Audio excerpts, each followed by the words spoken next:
पुण्यात मुसळधार पावसामुळे आता नदीकाठच्या सोसायट्यांमध्ये पाणी शिरले। एकता नगरमधील नदीकाठच्या सोसायट्यांच्या पार्किंगमध्ये आता पाणी शिरले। खडकवासला धरणातून विसर्ग वाढवण्यात आला आणि त्यानंतर नदीकाठच्या नागरिकांना इशारा देण्यात आला होता। आणि त्यानंतर आपण पाहतोय पुण्यात मुसळधार पाऊस सुरू आहे, त्यामुळे एकता नगर परिसरातल्या पार्किंगमध्ये पाणी शिरले। ज्ञानेश्वर चौतमल आपले प्रतिनिधी घटनास्थळावरून आपल्याशी जोडले गेलेले आहेत। ज्ञानेश्वर, सध्या तिथली काय परिस्थिती आहे?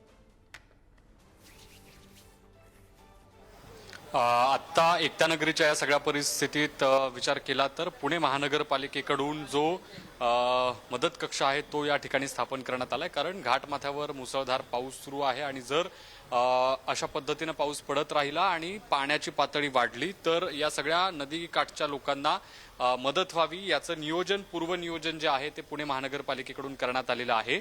डाव्या बाजूला ती सोसायटी आपण पाहतोय, ज्या सोसायटीच्या पार्किंगमध्ये नदीकाठी असलेली ही एकता नगरीतली सोसायटी आहे। ज्या सोसायटीच्या पार्किंगमध्ये आपण पाणी शिरल्याचं बघतो। यात काही ड्रेनेजचंही पाणी आहे, पण याला कारण ठरतं ते म्हणजे नदी पात्रातलं जे पाणी आहे त्याची जी पाणी पातळी आहे ती वाढलेली आहे आणि म्हणून अशा पद्धतीची परिस्थिती आपल्याला या सगळ्या भागात बघायला मिळते आहे। ही समोरच्या बाजूची जी दृश्य आपण बघतोय ती नदीची दृश्य आहेत आणि महानगरपालिकेच्या वतीनं या सगळ्या परिस्थितीत लक्ष ठेवून सगळं काम, चोख नियोजन जे आहे ते या परिस्थितीत या ठिकाणी सुरू असल्याचं आपण बघतोय।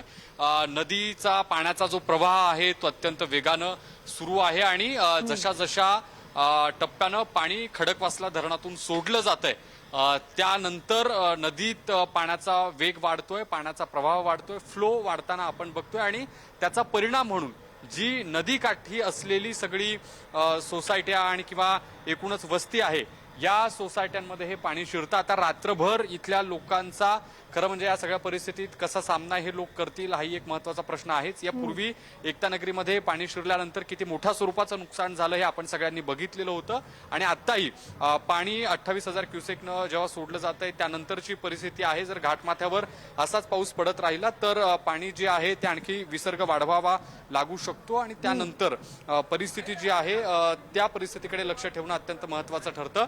आता आपण जर बघितलं तर काही सोसायट्या, ज्या सोसायट्यांच्या पार्किंगमध्ये आपल्याला आता पाणी शिरायला सुरुवात झाल्याचं बघायला मिळतं आहे। उद्या आणि परवा 2 दिवस पाणी साचायला लागले, पाण्याचा विसर्गही वाढवलाय खडकवासला धरणातून, त्यामुळे आता रात्र कशी जाते या सोसायट्यांमधल्या नागरिकांचे ते पाहणं महत्वाचं असेल। धन्यवाद तुम्ही दिलेल्या या माहितीसाठी।